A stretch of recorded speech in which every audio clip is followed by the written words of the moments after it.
Welcome, mortal fools, to the most terrifying, spectacular show on Earth. Fasten your seatbelts and hold on tight, and take a ride with the Dark Carousel Podcast. Welcome, mortals! Let's fucking ride!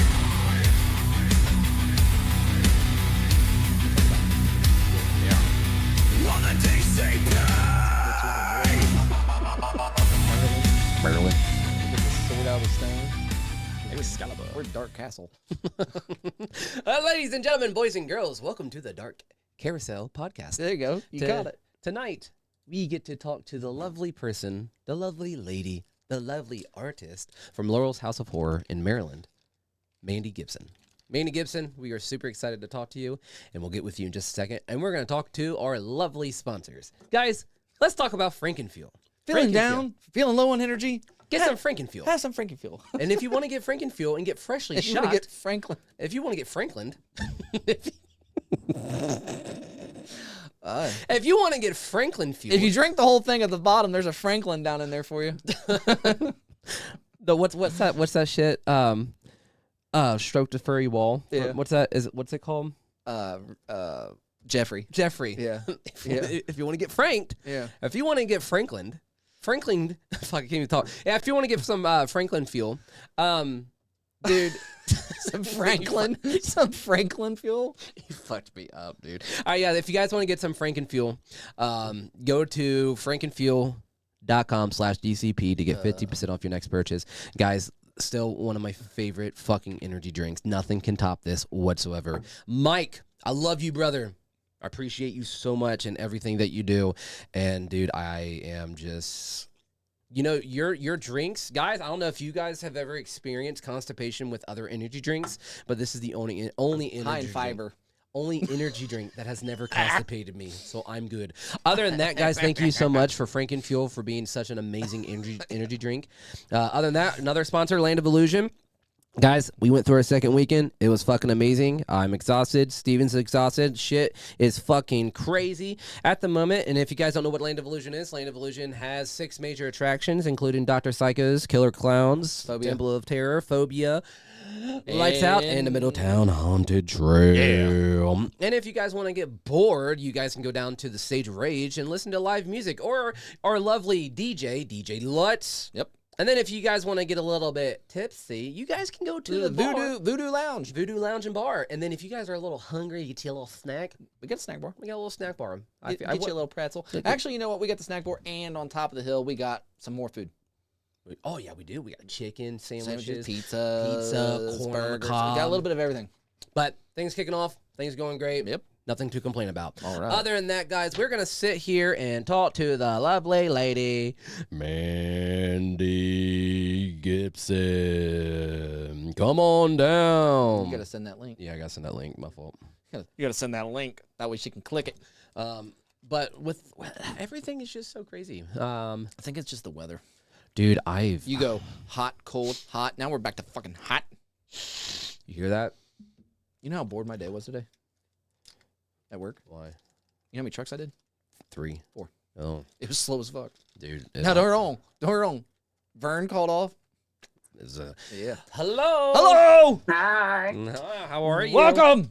Well, that took a lot, but I'm here. But you did it! Yeah, that's all that I matters. did it. Did it. You figured it out. Yeah, I hate technology. Yeah. Oh, It's God. okay.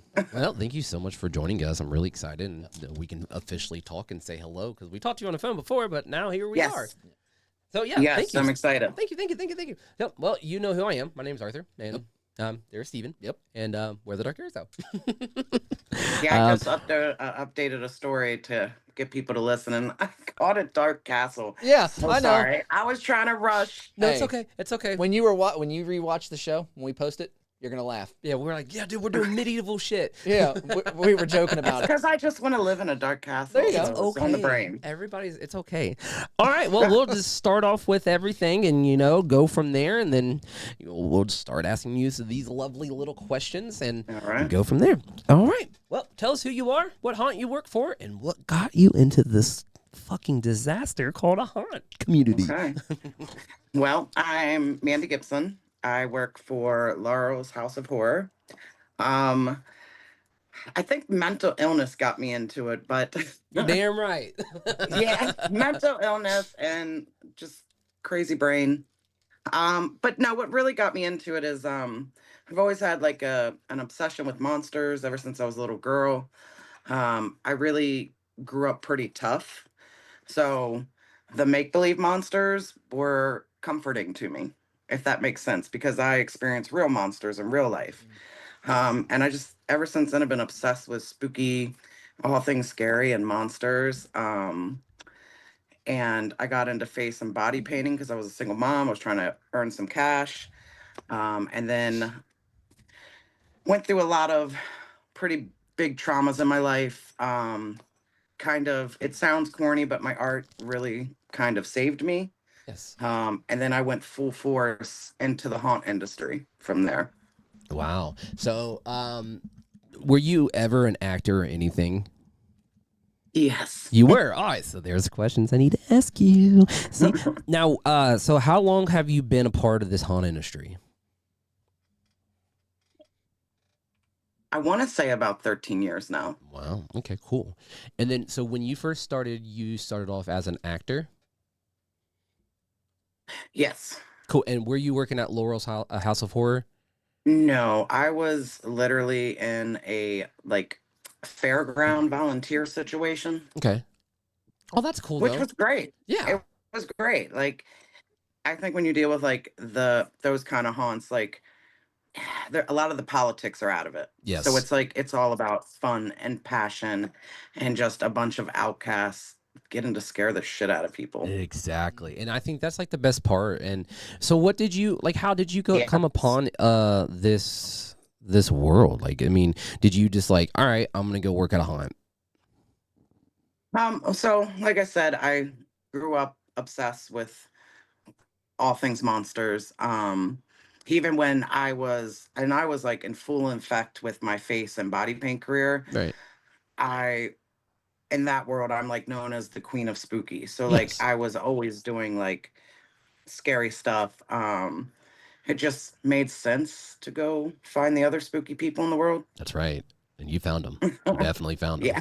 So how did you come across Laurel's House of Horror? So my oldest daughter was always tradition for us to like find a local haunt and like go to it. Since she was little, like my kids are freaks too. You know, they like the spooky stuff from a young age. Um, so I just we had always gone to Bennett's Curse, which is a big one here in Maryland. Mm. That year, I think they had the land they were at or on, they had to move. So I don't believe they were up and running that year. So I just happened to Google Laurel's House of Horror. We made it there like 5 minutes till they closed, which is awful now being like in management in a haunt. Um, and I was standing, there was like maybe like two people ahead of me, and I was standing there, and this little lady came hobbling up to me, and we just started talking, and I started showing her a lot of my like face and body paint stuff. Um, and it turns out it was the owner, Oh, Charlene, wow. of Laurel. And she called out Alejo, because at the time Alejo was the head of makeup there, and he came and if you ask him, he'll say we didn't click right away, but he followed me all the way through the damn haunted house. He loved my ass from the start. Let's So go. That's cool. and I've been stuck there ever since. Oh man. And I love that so much. Now, so when you so you've always been like an artist for the most part for yourself? Yeah. That's awesome. Did you go to school before you did any of this? So again, back to the mental illness. Like I said, I grew up really hard. My brain was not meant for real school. I feel that. I was terrible child in school. I tortured my teachers. School wasn't meant for me. I had learning disabilities, so I've always been like a right-brained person. I didn't find my art till later in my life, um, which is unfortunate because I'm like, I wonder how life would be right now if I found it earlier in my life. So But here you are though. Yeah, here And, I and am. and the crazy part is like so many people know your work. And I remember the first person I seen, which was Dinwiddie. Was Yeah. the first time I ever seen, because that's when him and I finally got back together and started doing the show again. And he was literally, I swear to God, he was literally the first person of my reel, of my feed. And I was like, bro, what the fuck? But when we did that Yeah. interview with him, you said that you did Transworld this past year, right, in 25? Yes. So you were doing paint there, so we probably did see it. We probably did. We So, so Transworld 2025, kind of a shit show for me. I actually, like, a couple days prior to leaving for Transworld, I tore what I thought was my ACL, but it turned out it was my meniscus. And I was demoing for Pro Air. And I did the really, me and my friend Brooke, because I took her, I was like, if I'm gonna do Brides of Frankenstein, I'm taking you with me because she's a big fan of the Bride of Frankenstein. right. And for some reason, we thought it was a good idea to take not one, not two, but three girls who were all over 6 foot and paint them up as the Bride of Frankensteins. And like everybody loved them, but like nobody realizes like the Pain. obstacles we had to overcome that day. I believe it. I was in so much pain at one point. I thought I was gonna pass out. Like it was crazy. Well, But we got it done, and the yeah. girls look stunning. Well, yeah, absolutely. I know. Yeah, we had a blast when we were up there, and I was hoping Oh yeah. it was kind of awkward for us because I remember we went to this one booth and we were just looking at like stickers and stuff. And they're like, "Oh, what do you guys do?" It's like, "Oh, we run a podcast." And they're like, "Oh, cool." Like, but that was before we started stuff and we started back up the show and stuff. But it's just everything's just going crazy fucking right now. So Oh yeah. Everybody loves you guys now. I don't understand, and it's very scary and it's extremely overwhelming. I'm not gonna lie to you.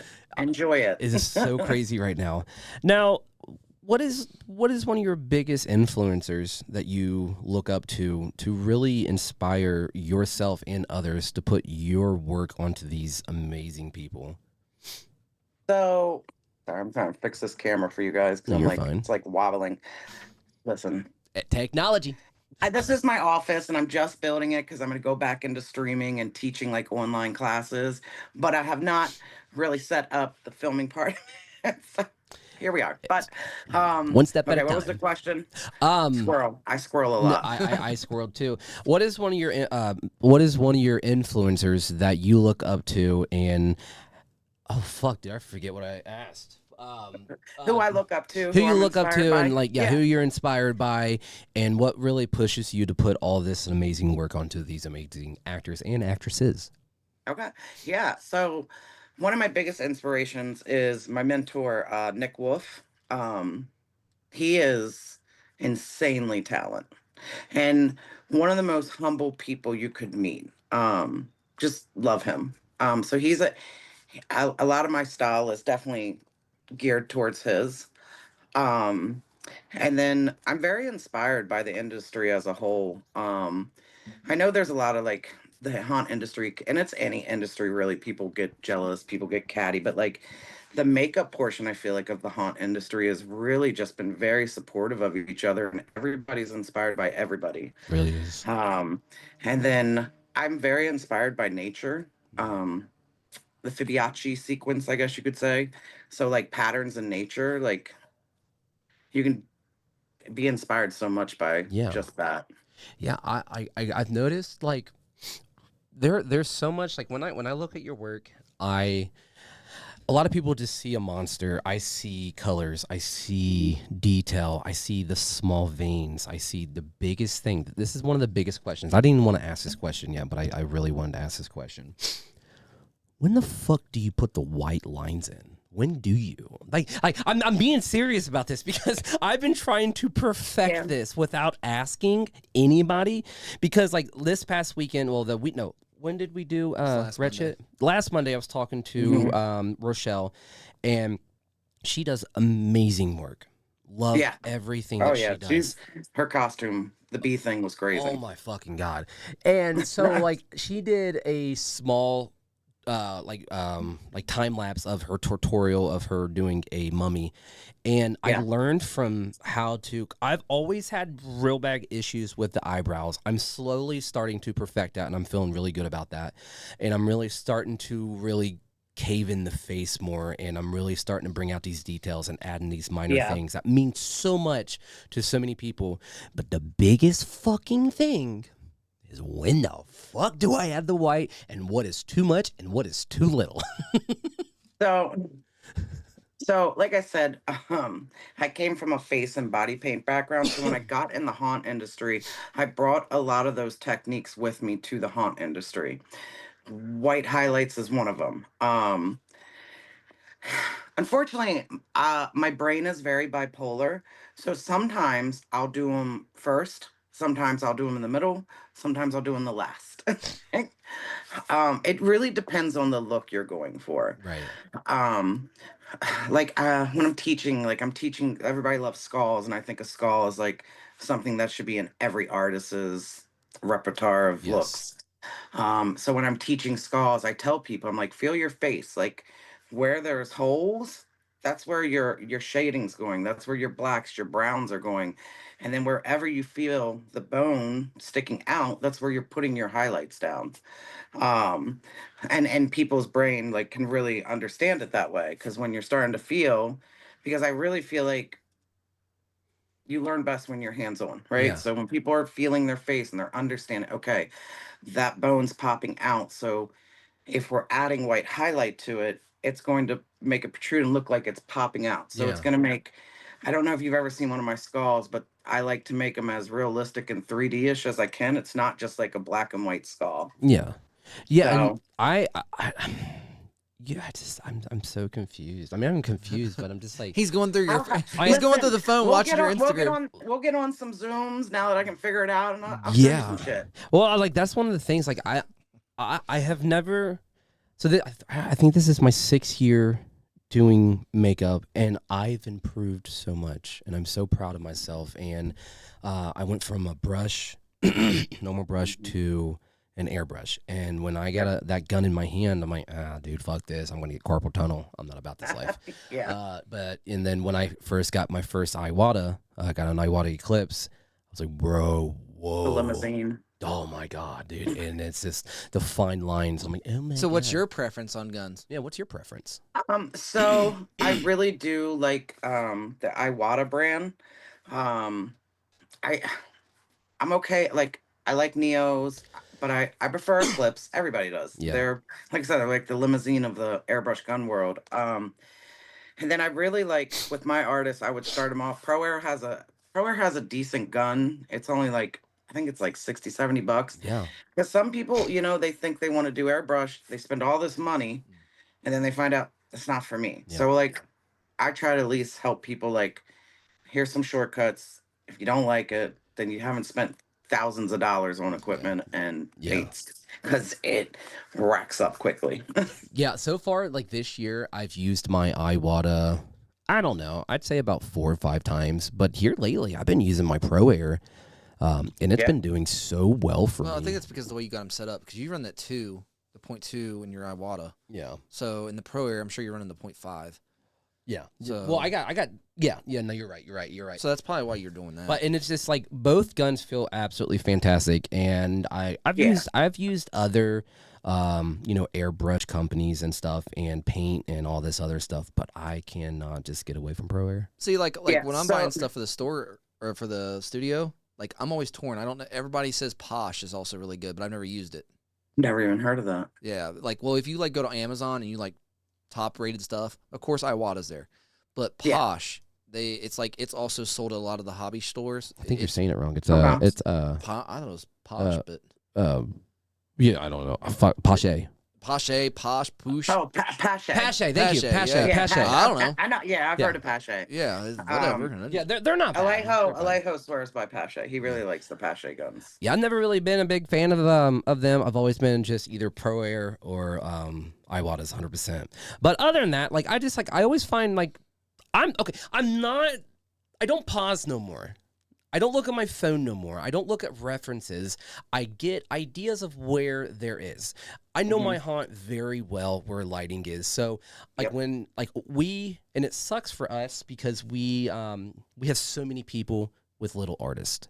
Yeah. We our makeup manager, Jessica, she does a phenomenal job of trying to get everything and trying to always find other artists out there. But sometimes it's hard because it's in the middle of the season, and to find a makeup artist Oh yeah. on a spot is really hard for us. I don't know why it's Yeah. hard, but it is. I don't pause no more. Have you ever ran into a situation where you're just like, oh fuck, I'm stuck? Um. So I like to call it like the artist funk. Not so much when I'm doing it like I'm like, oh fuck, I'm stuck. But I think all artists go through a funk where we're not inspired. We're doing the same look over and over. We can't like I've been in it where it's taking me like a good 3 months to come out of. It's like, yes, your brain is stuck. And you're just not so like that would be me getting stuck, I guess. And Okay. I've seen it happen to a lot of artists, Mm. if that makes sense. No, no, it absolutely does. And it really, like last year, I was in that funk. I don't know what it is this year, and I Yeah, think it's just it after just doing happens. this year is wild, and Well, I even don't. mask making, you still get that. I mean, I Yeah. think you Oh can get fuck that. yeah. I think you can get it in anything, really. I mean, because when I'm in the studio Yeah, any building art mask, form. I get stuck sometimes. And it's like literally, there's a mask that we're working on now. He's like, dude, cut those teeth out. I'm gonna make some teeth. So I literally like Yeah. after I built this thing, and I was like, dude, I can't cut it all out because the jaw structure. When I originally made it out of foam, I said if I cut it all, the structure will collapse. So I got to keep the gums. We'll just cut the teeth out and we'll build new teeth. So he built new teeth. So But it's just it's in a See, and that's so important. Your posse, your team yeah. is such a huge part of every artist's success, no matter what your art form is. Like my makeup team, I mean, I didn't hire them with the purpose of you're an employee, you might work for a season or two. I've hired them with the purpose of we are one, we are a family. You guys, I want to be as permanent as possible. I mean, most of my artists had never picked up an airbrush. Yeah. But I do, I we do boot camps like almost every Sunday. And we do different ones. We'll do like speed, we'll do like um body molding. I call it molding, but it's like modeling apparently. But I'm like, molding sounds better. It does. It sounds a little But bit more professional. we'll just do a lot of different like techniques, or we'll do like field trips. We went for a field trip one time. We went up to our friend Christian's haunt, and he was doing like a life cast, so they got to see that. So Just that stuff that just makes everybody feel important towards each mhm. other, and just like you said, just one. Oh team yeah, building skills. yeah, and like Laurel, I think that's the magic of Laurel. Laurel really is like a family. A lot and like it's I don't know. I couldn't imagine leaving Laurel. The building, listen, it's haunted and I think it's the ghosts that keep us all there and attached, but it's hard to leave a place when you work for a good haunt like that, and it's hard to So, leave. so when do you guys open up? We open up this weekend. Let's fucking go. Yeah. Yeah, I saw Dinwiddie down at Woods of Terror, and Oh I'm yeah. like, I want to yell at him because I'm extremely jealous of that. So, fuck you, Dinwiddie, for that. Yeah.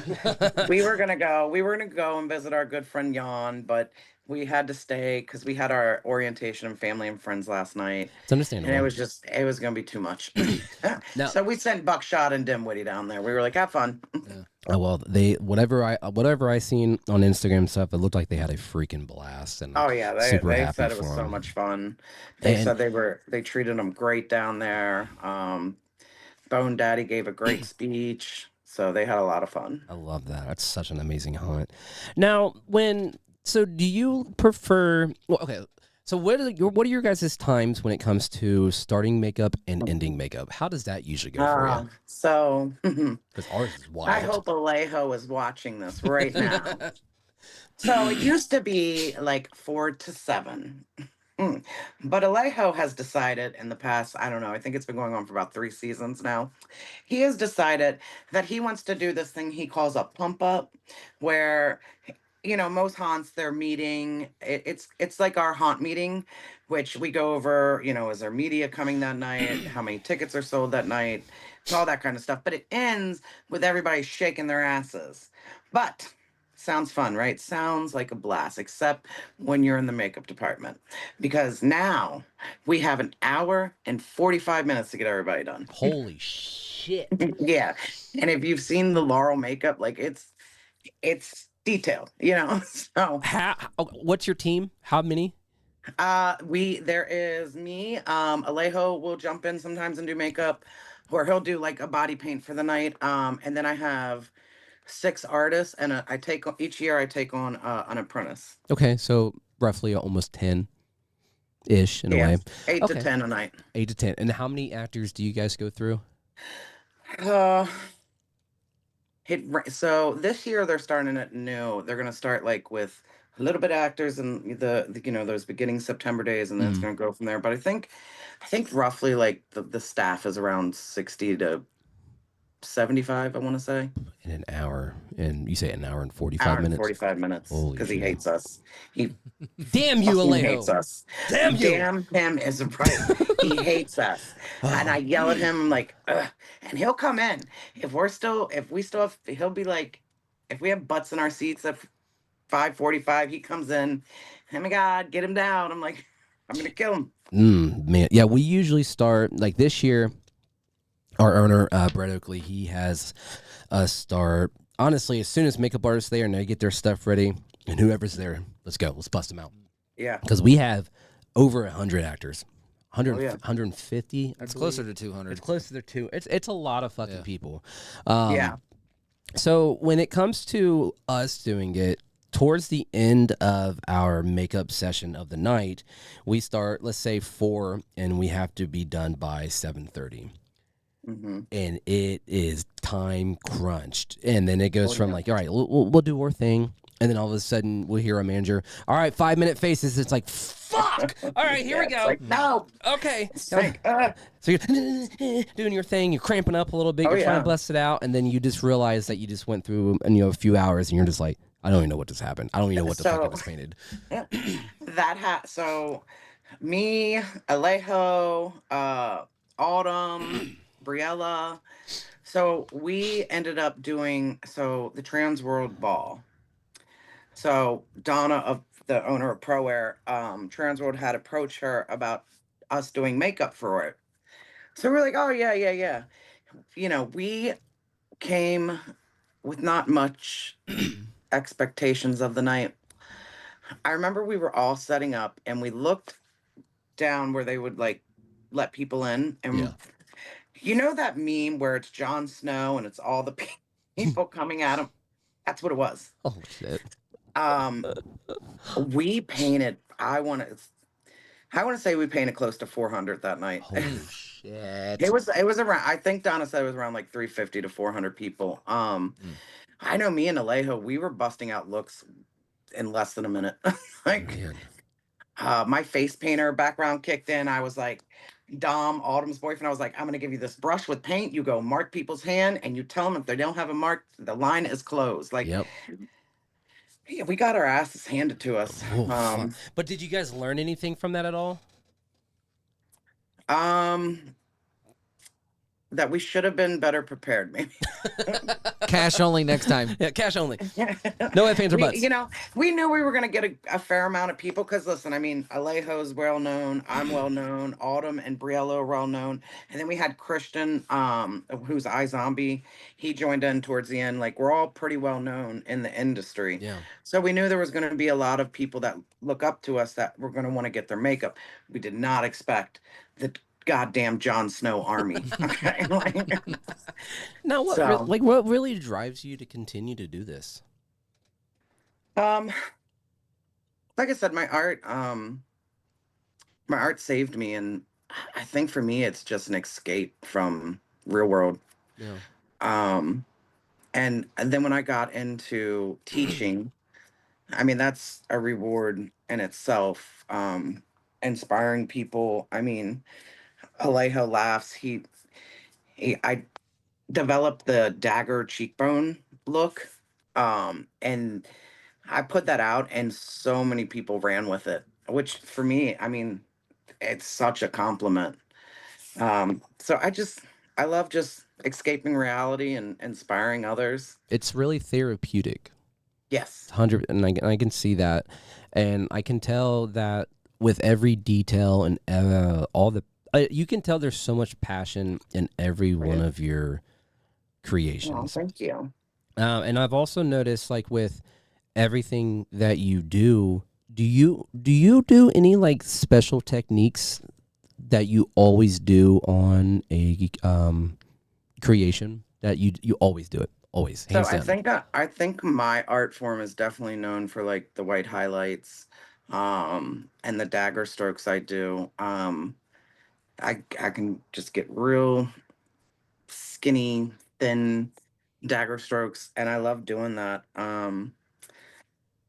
So I would say like those are probably some techniques that I'm pretty known for, and that I'd put in like all my looks. Right. It's very rare you're gonna see one of my looks without white highlights or daggers.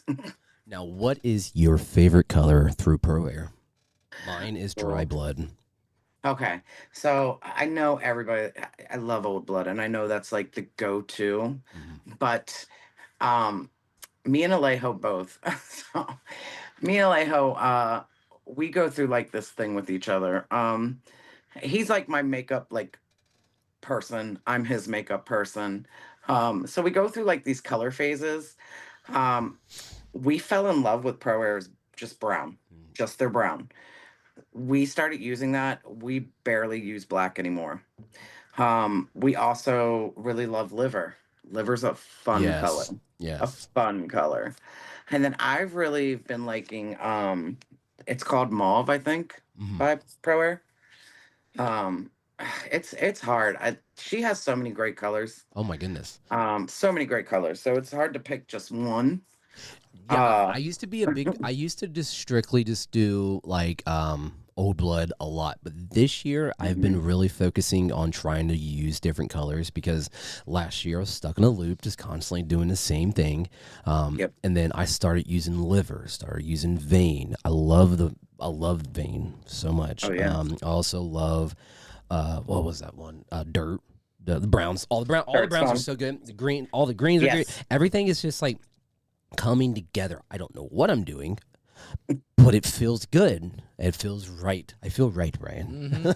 What is one of your favorite moments that you've ever had creating these monsters? Uh, oh shit. Because Um I know you talk during these, the makeup sessions and stuff. So like, okay, yeah. let me re-ask this question. Have you ever had an Okay. interaction with a haunter or a random person where you just felt so humble about yourself just talking to them? Um God, I'm trying to think of the moment. I paint so many people. um I would have to say like I really enjoy maybe not just one particular thing, but I really enjoy painting people that just really appreciate the artist. And are just very just they're respectful and they appreciate the artist. Like anytime I paint somebody who looks up to me, it's such a treat Right. because we put a lot of work into our art. It's just like a tattoo artist. We spend a lot of money to get the best products out there. We we we put ourselves in school. I mean, I've never been to school. I'm all self-taught, but being self-taught is your own form of school. Yeah. um so when you get people who appreciate it, and it's just, I guess for me, I, that's my answer. Hey, no, and that's a great answer. Have you ever I this? can't come up with one. No, no, it's okay. Now, this is one thing that I've learned as finding myself as a makeup artist. I love seeing my creation out on the floor underneath Yeah. these lights. But one thing that I really love, and I don't know if you've ever experienced this, which you probably had, I love seeing a person that comes in, they look down, They don't look like they're having fun. But the moment that they get your makeup and then you go see them as a whole different person, Oh you yeah. can truly see happiness Oh, because absolutely. you took your time, you've talked to the person, you went through the process, and then they go out there and they see themselves in the mirror. It's like, I'm fucking in it tonight. Oh yeah. I What is mean, and like when dealing with the haunt industry, like a lot of these kids that are coming in the haunt industry, like they come in from fucked up backgrounds. You yes? know what I mean? Sorry, pardon my language. Nope. Say it. They're coming from bad backgrounds. My me myself have came from that same bad background. So to be able to give them that break from reality, like I talked about for me, is definitely it's rewarding. It really is. And they become maniacs. Like Dinwiddie. Yeah. Oh God. Dinwiddie. Yes. The way that man can throw that chainsaw around is Terrifying. insane. Now, so with your first interaction with Dinwiddie, how did that go? Let's do the Dimwitty origin story. This one's for So, you, Dinwiddie. yeah, that's for you, Mr. Tree. Mr. So Tree. we nicknamed him Tree because he's as tall as a tree. Right. Uh, so we were, I think it was our orientation day, and and Tree or Dimwitty we have a barber shop near us, and I guess he was there getting his hair cut, and he just, Dimwitty, what's going on here? And he was like, he got curious, came in and talked to Miranda, who was the GM at the time. She gave him a job.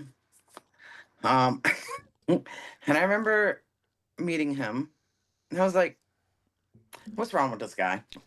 And what's wrong with him?" He was so excited, like overexcited to be there, and he just appeared from nowhere because we had already did like all the hiring. Right. And he's just a nutcase. He is a nutcase.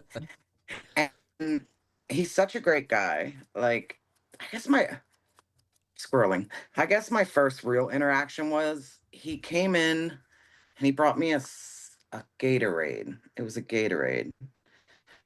And that was so nice of him. And then I had to yell at him because he destroyed a $400 costume with mouth dye. So that was my first interaction with him. Yeah. So He's not allowed to have mouth dye no more. that's I've destroyed so many costumes because of that. Now, Yeah. when you started creating his look, Mhm. how did you guys go upon doing that? Was it discussed or was it just like, all right, let's So- see what we can do? So, how can I say this? So, Tree Dimwitty, um, anybody that knows Dimwitty knows he's one of the biggest cheerleaders out there for anybody. And I really took a liking to him. But sometimes he does dumb shit. We all do. So when he started his TikTok, like I seen him, like he was like that guy is he's so motivated for his brand. You know what I mean? Like I always say, like people should really be like him. Like he's not afraid to go after things he wants, and a lot of people are afraid to just ask. Yeah. So I seen him doing his TikToks. I seen the work he was putting in, but it wasn't going nowhere because he was not doing TikTok like you're supposed to do. Right. TikTok. Right. So I kind of helped him come up with, and I was like, he wanted to be an icon. That's all he wants to be is an icon. So I kind of, was like, well, you need to come up with a character. You can't just be random stuff in the costume room. We need to develop some kind of character for you. Right. And he really just always, I guess, is like clowns, maybe. That will have to be lore he tells you because I'm not sure where his mental brain is with clowns, but he so yeah, so we came up with Dimwitty. It came together piece by piece. First we bought the black jumpsuit that he wears, And then I was like, okay, give it to me. I'm gonna paint on it. So I started painting on it. And then our friend Bliss started putting the patches on it. And then his makeup evolution went through a few things before we got to the actual like dim-witty face. And then he joined the clown cartel, and ever since then he has been stuck in dim-witty. And sometimes I want to hit him in the head with a bat, but that's fine. He's a great guy, but he is like, I always laugh and I'm like, I sort of, fuck, you're my child from somewhere else because I got to yell at you like a child sometimes. He's probably watching, laughing right now. Oh, He knows, absolutely. he knows what the hell I'm talking about. And I think I know you guys have like an icon character at your guys' haunt, but for some reason every time Laurel's House of Horror, and then this is like anything, it's just I always picture Dinwiddie. I don't know what it is about him, and I just I fucking love the guy. Yeah. And like how you said, he's like he's a cheerleader.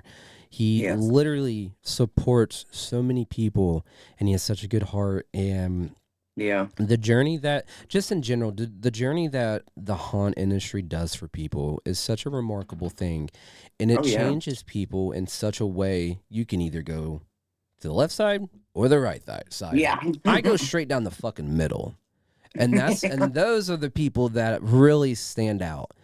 And the people that go straight in the middle and just say, fuck these paths, I'm creating my own path. Oh, That's yeah. what he's doing. That's what you're doing. That's what all these people that we've talked to are doing, are creating their own story, creating their own path.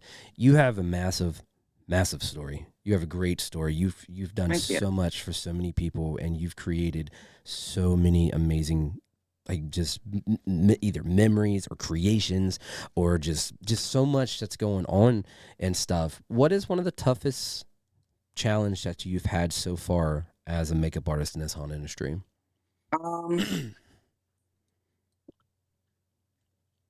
I'm very fortunate with my owners at my haunt. So I'm very fortunate in that way because they really respect the makeup, and they, you know, um like, I think the makeup of Laurel got known before the haunt got known. Does that make sense? Yes. And they know that, and so they've been very great about, like, I get a decent amount of stuff I get to order for the team. And the biggest challenge, though,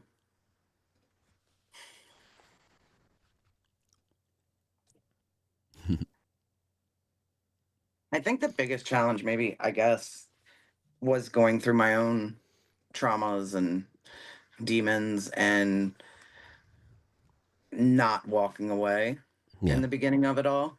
And really just allowing the art to save me. I think that's really important. Yeah. Because I've struggled through massive amount of depression, anxiety. You know, I went through a very tragic moment in my life when I saw my mom die right in front of me, and Yeah. it really destroyed me on Christmas Eve of 2014. Worst fucking. Yeah. Thanks for ruining Christmas, Mom. Ah. But just you know, I went through dark times. I literally, you know, I got on drugs. I started drinking. I fucking really just did not want to be around people no more. I didn't want to have those. Yeah. I thought everybody was against me. I didn't really want that. I felt like that just in general, that nothing is going to save me at this point. I tried to, you know, end everything really quickly because I was selfish, and, you know, I got caught by my dad, which was crazy. Like, I'm still at that moment where I'm like, holy fuck.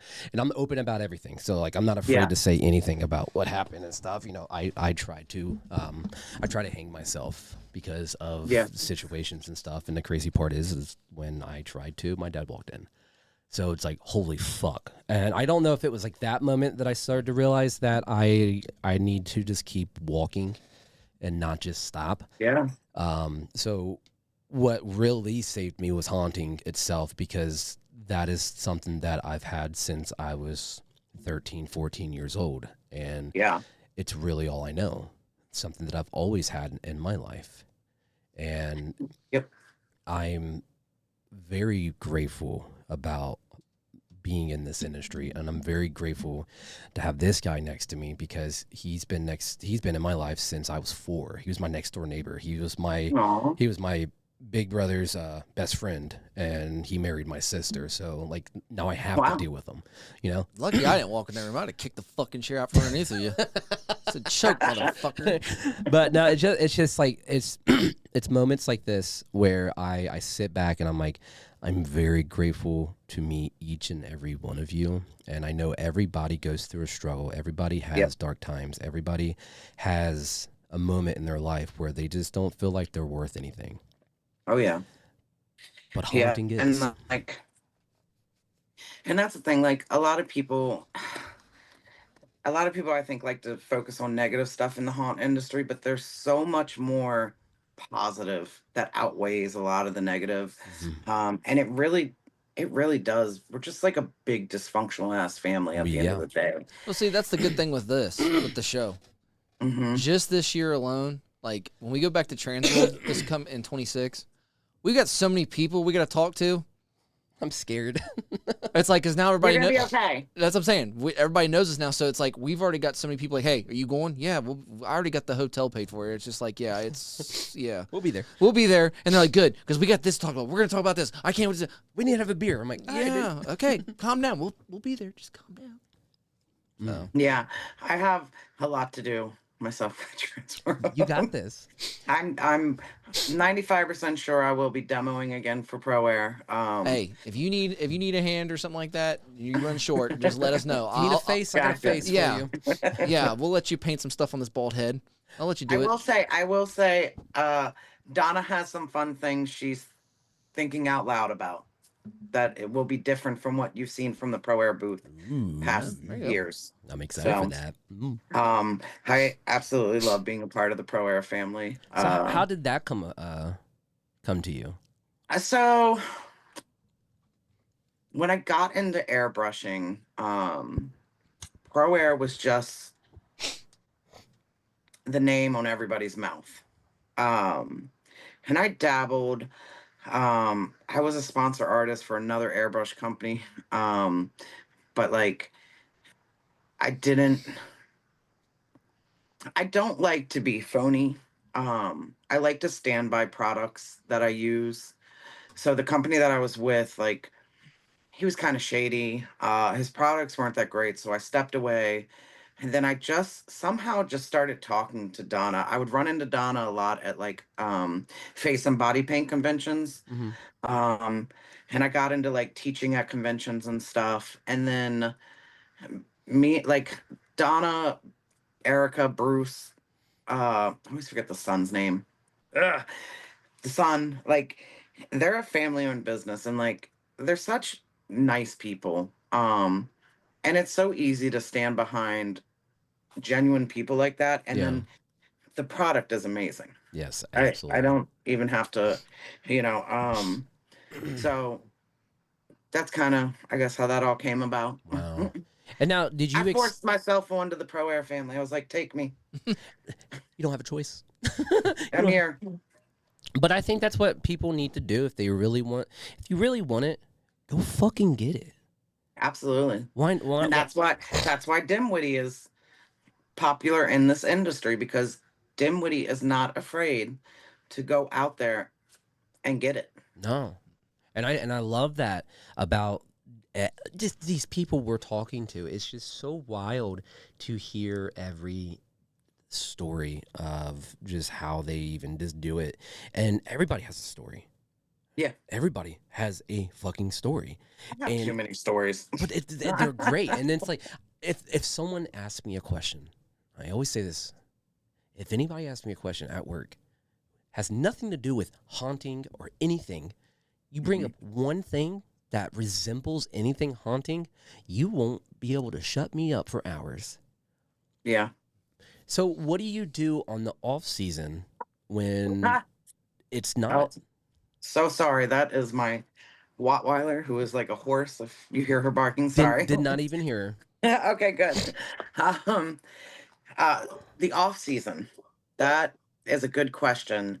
Um, Alejo, I really hope you're watching. So Alejo, he likes to torture us. Uh, I don't know what being off from haunt feels like.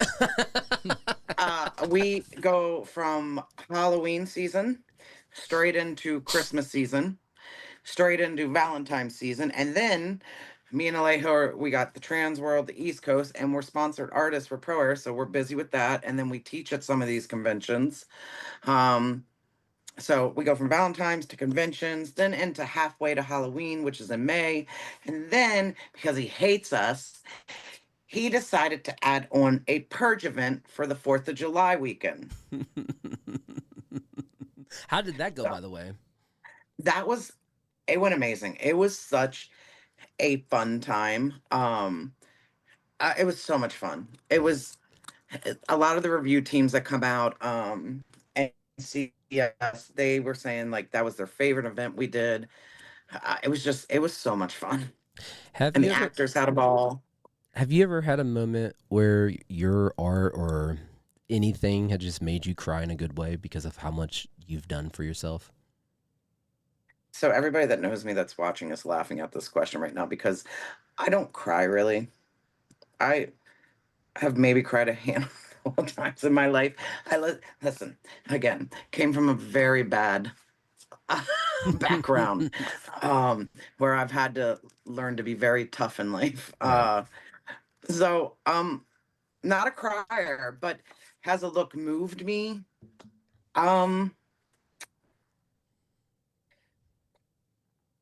I think the first time I body painted my daughter, was it was first off very hard to a have to body paint your child. She's above age, everybody. She is 21 years old.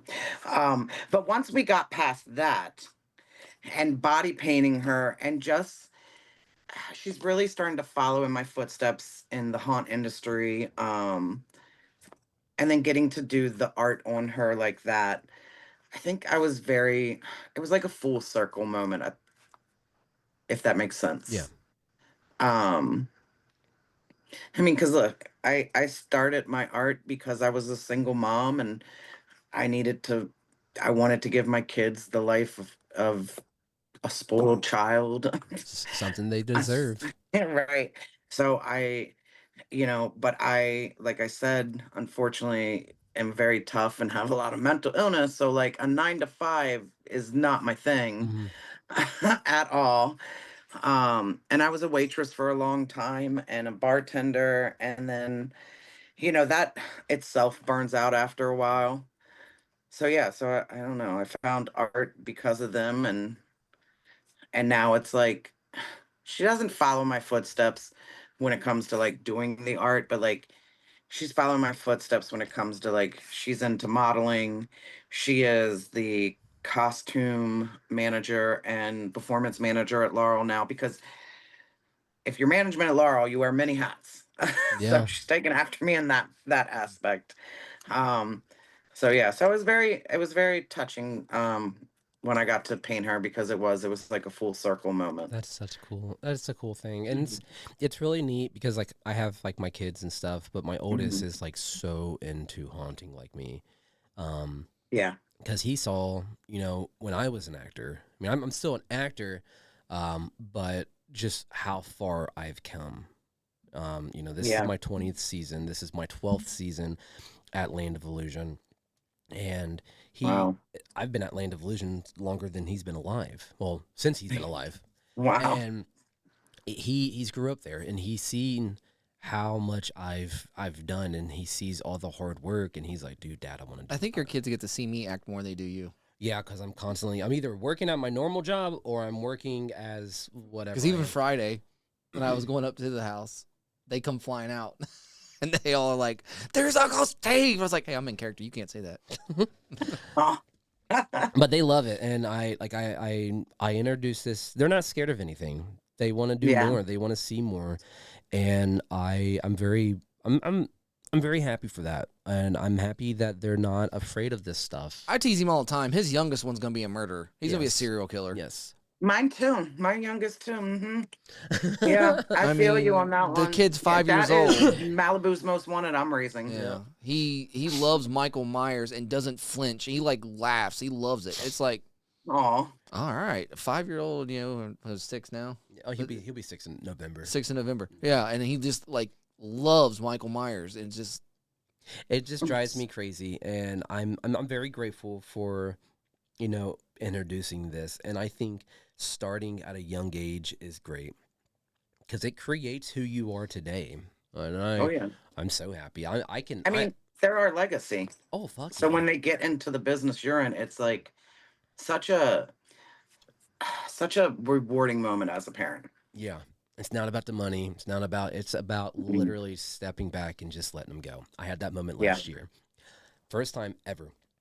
Um, my son, he was like, "Hey dad, can I act with you tonight?" And I'm like, "You know what? Let's do it." So I gave him one of my jackets, and it was a little big on him, but it was like a vest or whatever. Painted Yeah. him up, and he sat next to me, and we roamed for a few hours. Well, we waddled up to the clown house, and we went to my old scene, and I was acting with him a little bit, and I just slowly just stepped back. He didn't stop. He didn't want to stop for anything. So No. I just sat there, and I just took it in for a second, and then there was just one moment where I stepped out of the maze and I was behind the scenes, and I can just hear all the customers and stuff, and I can see him. Well, I just see like a blur. It's how fast he's going. I remember that energy because I used to have that energy. I don't have that no more. And Yeah. he's hauling ass. Well, at the time he was 11. He's hauling ass. And Yeah. all of a sudden I hear like 6 or 7 people come into the chain maze, and then all of a sudden I hear him scream, and all of them just drop. I'm like, oh, dude, that right there. I'm like, I just sat. I'm like, all right, I'm gonna wipe this little tear. I'm gonna bring it back up. I ain't gonna let him see this shit.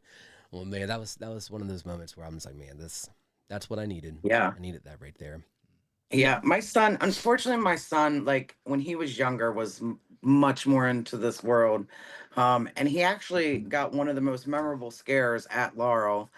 Um, he was probably like 8 or 9. So, and he little, he back then he was a little guy. So he loved clowns. So we made him a clown, and he was taunting this group of guys because those frat guys who just think they're big and bad until they're not big and bad in the haunt. Oh yeah. Yeah, he was taunting them, and he was telling them like to come here or something. So they started to like follow him, and he hauls ass into this curtain. Except what the guys didn't realize, it was like the perfect timing. He hauled ass in, so the guy went to haul ass in after him. Except behind that curtain was one of our actors who's like 6'5", and he was like, I think this guy was like almost probably 350, maybe Jeez. 375, huge guy. So the little clown goes in the damn curtain, and then the huge clown comes out the curtain, and these guys, it was like a domino effect apparently because I wasn't there. I just got to hear about it, I love that. and scared the shit out of them. Mm. Oh, Yeah, those moments you just want to keep with you for the rest of yeah, your oh life. yeah. Now, when it comes to like really stepping into this season, what is one goal that you want to accomplish for yourself? So I wear many, many, many, many hats at Laurel. Too many. So I do. I'm the director of makeup and costume. I do all the social media content. Me and Alejo do the pictures and the videos and all that. So everything's in house. But then my least favorite job hat I wear is I do all the marketing. Mm. Busy, So busy, busy. my goal this season, I think, is just to really knock it out the park number wise. Because I think last season, I think I'm pretty sure the industry as a whole, everybody was down from what we've kind of talked to people about and seen. So mine is just to really knock it out of the park with those numbers. Let's go. Hey, I'm rooting for you. Rooting for. Me too. I think Like, goodbye. you guys got this 100%. Now, if someone just said one day, you can't do this no more, what are you doing? I think I'm just gonna burn the haunt down at that point. Like, because it would be Charlie and Chris, the owners, telling me I couldn't do it. So I'm just gonna No, burn I'm the just haunt saying in down. general. like in all reality, they like in the world, you're just not allowed doing this stuff no more. No makeup, That's nothing. easy. I would look at them and be like, "You gonna make me? It's gonna be like some Fahrenheit Bring it. 451 shit. Like, all right, Bring it." you're gonna tell me we can't Right. read I like a good books? challenge. What was the other one? Footloose. I can't dance. Okay, don't make me get Kevin Bacon, motherfucker. Oh man, I'll paint corpses. I don't know what I would do. I would probably look at the person, whoever told me, and Start I'd a probably civil punch war. him in the face to tell you the Spit in truth. their eye. Eat me. I'd literally start a civil war. 100%. I would. Yeah, absolutely. Done. Now, what is one legacy that you want to leave behind when you are officially done with everything?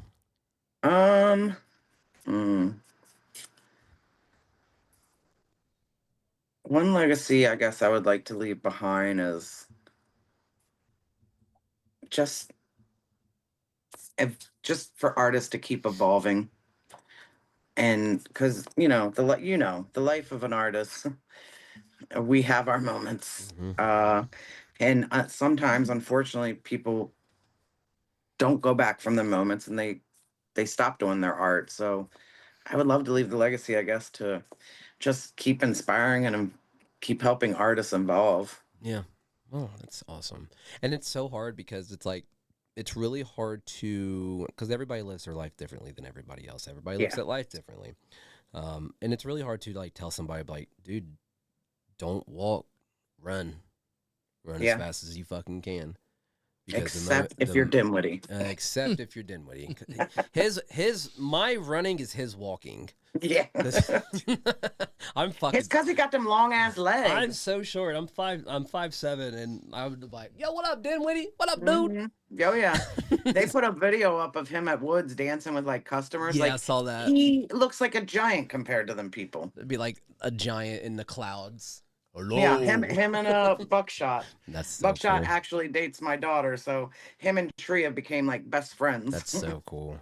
Yeah, I remember him talking about that, and oh God, I just support you guys so much, and I support Thank you.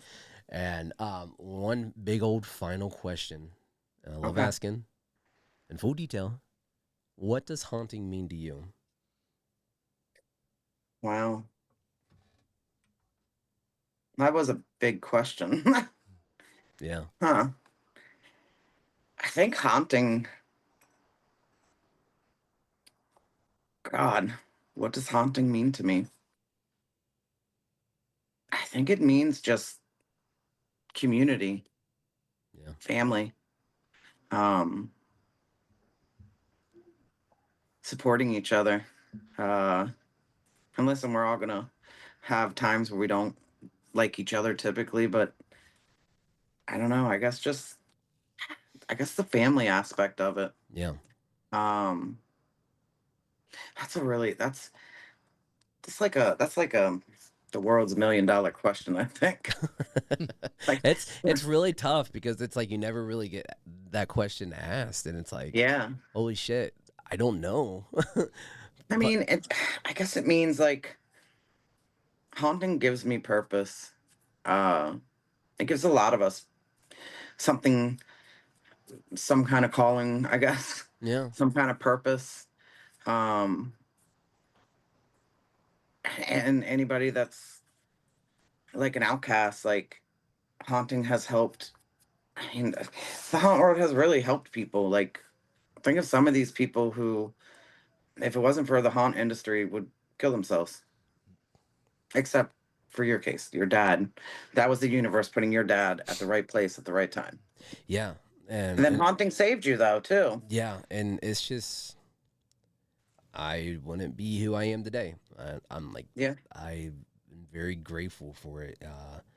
It has pushed me and him so far into Oh, yeah. this world, and I don't know what world this is, but it's a world. It's a crazy world right now. Sometimes I gotta mow the grass because the grass is getting too long, but Mhm. that's why you wear high And boots. that's the thing. Like, we are living in such shitty times. Yes. And again, I just going back to like this industry really helps you just escape all of it. Yeah, And it's a giant fucking wall, And Yeah, fuck everybody, fuck all that the part. politics, fuck all the wars.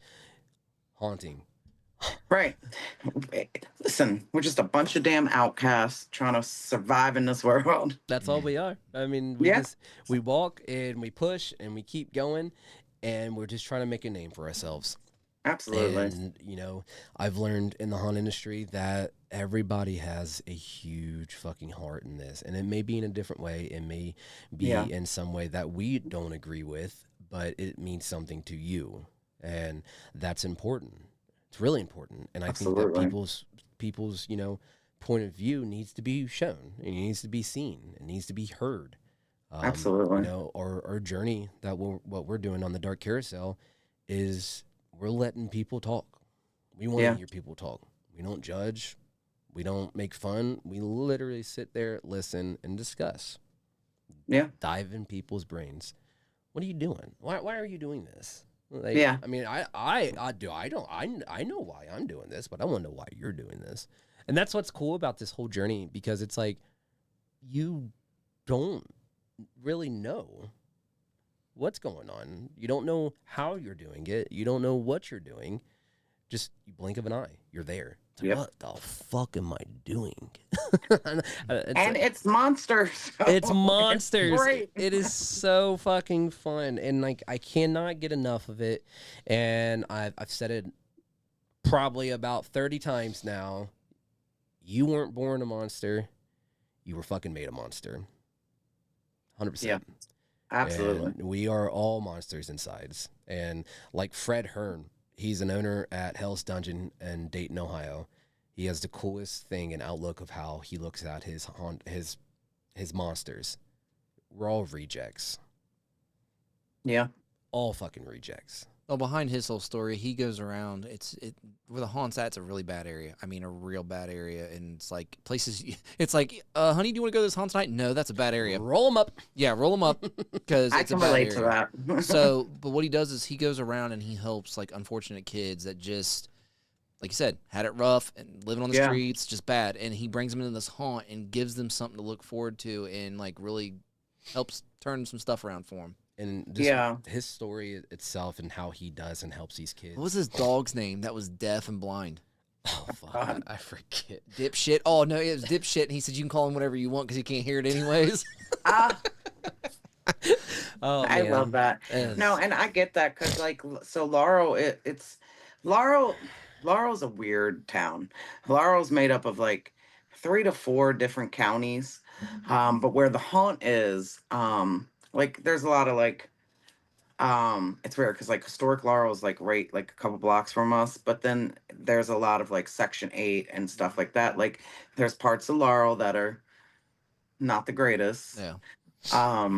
But like this season, we're going to try to do kind of like a Toys for Tots situation because there's so many of the community kids. So we're gonna try to do like till like maybe like probably like the week before Halloween. We Hey, want if you want, I'll pitch in on that for sure.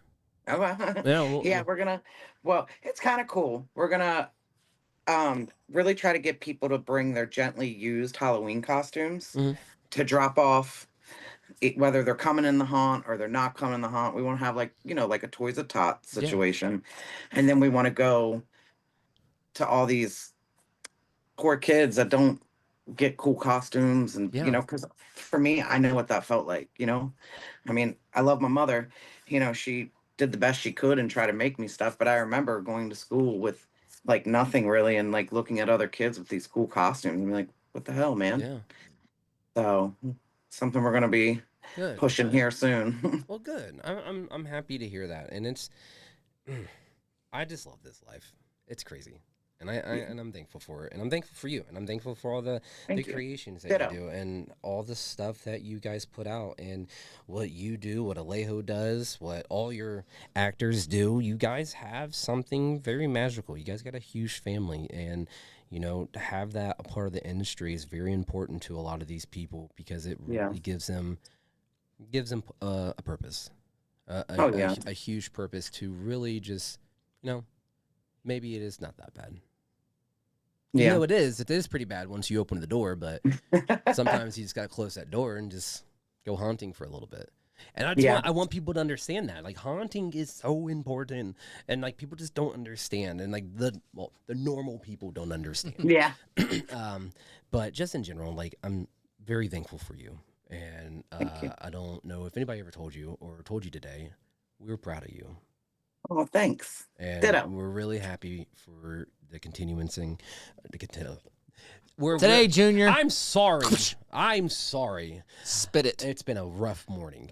Put your gum in your I mouth. feel you. Oh my goodness. Yeah, we're just very thankful, and for you to continue to push and keep fighting and get through all the battles as you can, and just constantly improving every single day. Every single fucking day. Thank you. But with that being said, do you have any questions for us at all? What does haunting mean to you two? Let's reverse that situation. Fuck. Haunting me, I say it all the time. Checkmate. Haunting to me is Christmas. I love it. Every weekend I get to go out and it's like opening new presents, just messing with people and going out and entertaining kids. I mean, again, it's Christmas for me because the biggest thing I get when I'm haunting, because again, I run most of the Midway. That's all I do. I just run around. And a lot of people, some people, I don't understand this. The money you pay to go into a haunt and you want to come in upset. Why? So, well, you didn't scare me. You didn't do this. And then again, I'm a clown as well. I'm not here to scare you. I'm here to entertain you. Whether I scare you, make you laugh, as long as you had a good time, I did my job. There's 6 other haunts in this park. They can scare you all they want. And then what really touches people, like even this past Friday, because we opened first week of September, the security guard came up to me after I was doing my thing and said, "Dude, you're awesome." And I said, "Okay, thanks." Just I play it off because I'm still in character. He goes, "No, seriously, dude, what you did for that kid was just awesome." Because when I see little kids, like 5 and under, that are their parents are bringing them, they're scared to death. They see me coming, they're like, and they flip out. I usually sit down on my butt, or I'll slide because I slide. I'll slide up to them real slow, and I'll sit there and I'll wave at them and and smile and just show them I'm not gonna hurt you. Let's have fun.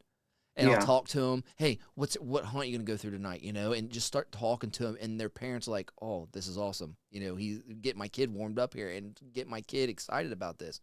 And next thing you know, the kids, after your conversation, because I'm not in a hurry. It's not a conga line. I'm no hurry. I have plenty of time to chat with them. Next thing you know, the kid loves it, and then that touches people. And then therefore, at the end of the night, I did my job.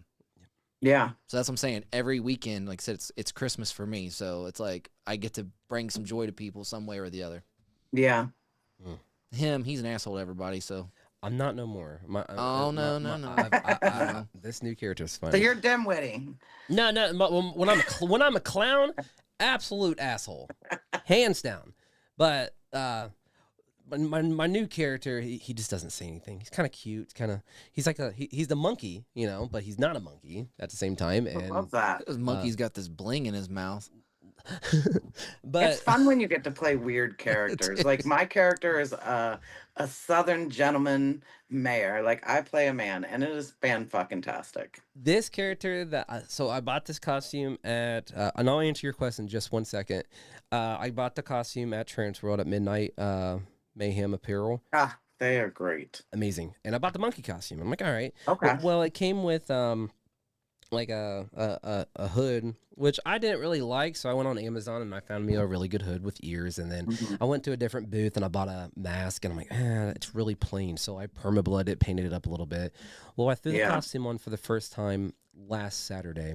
No, 2 Saturdays ago, which was on was that the 6th? Yes, the 6th. And I didn't know what to do. So I discovered a shuffle. You got your steps in, that's for sure. Yeah, just a real slow shuffle. Like someone is winding me up and I'm just shuffling. And it takes me hours to go places. And I swear, like, our haunt's huge, all right? Yeah. So, and I don't know how to explain it, but from one destination, let's just say from like a haunt where we're at, Dr. Psychos is on one side of the park. And for instance, let's say like last weekend, I was walking through Dr. Psychos through the queue line, just doing my thing. We were kind of dead. And I seen the photo booth lady because we have a photo lady in there. And she's seen me come around the corner. I never lose my character. I'm always in character. Even when I'm by myself, I'm in character because I think it would be fucking hilarious if someone would be like, "What are you doing?" Yeah. And I just don't answer. So if like someone comes around a corner and there's no one near me and I'm still in character, that just throws people off. I don't want them to see me walking normal. I don't want to see the only time they'll see me walk normal is when I'm outside of the haunt. That's it. Yeah. So anyways, I'm shuffling. And you can see it on our page. And I ended up in Dr. Psychos, and the lady's like, "You want to get a picture?" And I'm smiling, got a big old smile and stuff. And so I turn around, do my picture. I don't talk. He's like a child in a way. He has like a childlike mind, but he's really smart. But he doesn't speak. He doesn't move much. He doesn't do nothing. He has one mission. It's to go. And the only people that gives him the mission in his adventure are the customers. So she was my mission. She gave me a ticket to go get my photo after she took my photo. And I stood there and she's like, "All right, you can go now." And I just stood there in silence. And I lifted it up. She's like, "Oh, you got to go to the photo area on the other side of the haunt." So once I got where I need to go, I wander off. So I'm hobbling along. I went through Dr. Psychos. Took me about an hour to go through it, even though it's like a 15-minute hunt. And then I get outside, and I'm heading towards the exit of Land of Illusion, where will you get your photos. So I'm waddling, doing my thing, and I have my ticket. As my character, I'm ecstatic. I'm really excited to see my character. I'm really excited to see myself. So I'm waddling. Well, instead of going to the photo, I see a gift shop. So I get distracted. So I go into the gift shop. I'm wandering around, and I don't just go in and out. No, I'm walking through every corner of the area. And the people in the cashier are like, "You all right?" So I go to the cashier, and I hold my ticket up. She's like, "Oh, it's out there." So she gives me another destination. So I go to where I need to go finally. So I waddle out there, and someone caught it on camera. And I finally get to the ticket people. Again, this is about an hour and a half of doing all this just for one adventure. So I finally get to my destination, and I hold my ticket up. And she's like, "Can I help you?" And I'm still holding my ticket up. I ain't moving. I'm not going to hand it to you. You're going to come to me. So I'm still. Right. So she comes around the corner, around the table, and she grabs my ticket, and she brings me on the other side of the table. And she's like, "You can see your picture here." So I waddle over, and I look at the picture. It finally pops up. I turn, and I walk away. That's it. That's all I needed.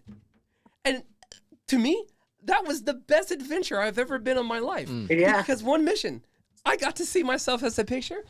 I got my destination. I got distracted a little bit. Someone pointed me a different direction to get to my destination. I got what I needed. I walked away on to my next adventure. And it was so And fucking you know what fun. I do at times like this? Shut the fuck up! It is so fun. Because he doesn't ever shut the fuck up. He'll go on a story for 2 days. But it's so fun. Answer the woman's question. Oh, you damn. It was so fun. It was so fun. Jesus. But to answer your question, it's a long story. You want to get to the He point, just mister. played Now, the what Grammy are you music trying to for tell you. us? Yes. Okay, so to answer your question, what does haunting mean to me? I think adventure. It is the adventure. It's the story. I've done so much in my haunt career, and it's not a blur. Because I think of those moments, and I remember those moments because I'm grateful, and I get so into these. I'm gonna have to hook this fucking hard drive up to your skull because you ain't got enough memory left in your brain to hold all that bullshit. He's trying to kick me off the show. I'm very grateful for every moment that we've had to do. The stories that I have heard, the stories that I've created, I don't know. I'm speechless because of it. The journeys and just how I've became a person, who the people I've met. Did you just say you're speechless? I am speechless. You're not. You're still talking. And I don't know. I'm just Don't make me get them fucking electric pads back out, and I'll hook them some bad places. You want me to answer her question? This is me and Dimwitty right here. It's all the time. I do not shut up. No, it's a story for me, and I'm writing a book about it. Not like physically writing a book, but mentally in my brain. We done talked about this. I'm gonna get you a diary. The journeys that come with haunting is just a remarkable thing that has saved me in so many different ways, and it's about family, passion, dedication, and really proving to yourself on who you really are as a person, as a human being. Yeah. So what haunting means to me is it's not just a lifestyle, it's me. Yeah. It will always be me. I don't know. And I'd never really been asked that question. I've never really thought about it, but yeah, it's just, I don't know. No, you did great. You did great. It's me. I was like a deer in headlights. But yeah, that's it on that one. I mean, I'm thankful. I'm very thankful for it, and I don't want to stop anytime soon. I don't plan on it at all. Same. You're always making things difficult. I know. But with that being said, Mandy, I appreciate and we appreciate you so much for taking time out of your day and doing this for us. Yeah, no problem. Thank you for having me. I really appreciate everything that you're doing, and I absolutely love every art that you put out. Thank you. Thank you. And I can tell in every dedication and every passion, every blood, sweat, and tears and stressful moments, you got it. You're a fucking honor. You're a makeup artist. You're an artist. You're a person. You're a human being. And you know what? The best thing is that you're highly appreciated a lot. Thank you. Just keep kicking ass, and we wish you the best of luck this year. And hopefully, Alejo doesn't, start burying graves. He'll be the one that burns the building down, actually. Well, we actually have patches. It's a little like a little lighter, and it says something about burning it all down. It's a joke. Well, I'm looking forward to seeing all the lovely pictures coming out and seeing everything and supporting you guys 100%. And other than that, Steve, you got anything? Nope. And I don't got anything either. Mandy, thank you so much, and we hope you have a wonderful week. You too, guys. Thank you, and good luck this season. Thank you See so ya. much. Bye. Bye. Guys, that was Mandy Gibson from Laurel's House of Horrors in Maryland. Guys, she has a fucking story. And apparently I do too, because I can't shut the fuck up. But, guys, don't stop. Don't stop. Even though there's a wall sometimes. You definitely set a new record for show length. Don't stop. Go through that wall. Push through that wall. Don't be afraid to do it. Reach out. Grab it. Hold on, because it's a fucking ride. If you guys want to be a haunter, do it. Don't fucking stop yourself. Just do it. Don't question anything. Do it. There's people out there that had nothing, and then finally they have something. This haunt industry, if you really want to be something, go and fucking get it. Don't be afraid to go get it. Literally. I say it on every episode, basically. Him and I, we started with 2 fucking microphones in a corner, literally, right here. I know this is a green screen and stuff, and you guys can't see it, but there's a corner right here, all right? We had a shitty fucking table and an old MacBook with some shitty microphones, and we didn't know what the fuck we were doing. And then one day, something clicked, and here we are. It's the journey, it's the story, it's the passion. Have that person next to you and have those people to support you and keep pushing for your dreams. Don't stop. You guys can do this. Really fucking do this. And if you're battling through something, depression, mental health, or anything, reach out, talk to people, have friends by your side, support one another. It's okay. We got this. But other than that, guys, we appreciate every last one of you. You guys mean so much to us. All your guys' stories are so remarkable, and it could be funny stories, sad stories, anything. It all means something. It all evolves around being a haunter. You're a haunter. He's a haunter. I'm a haunter. Everybody's a haunter. Dark Carousel Podcast. We're a fucking haunter. Guys, we love you. Next episode is AJ Good, House of Mask. That's going to be a good one. But other than that, guys, my name is Arthur. That is Steve. And we are the Dark Carousel Podcast. And this carousel never stops spinning. See you later, guys. See ya. This ride on the Dark Carousel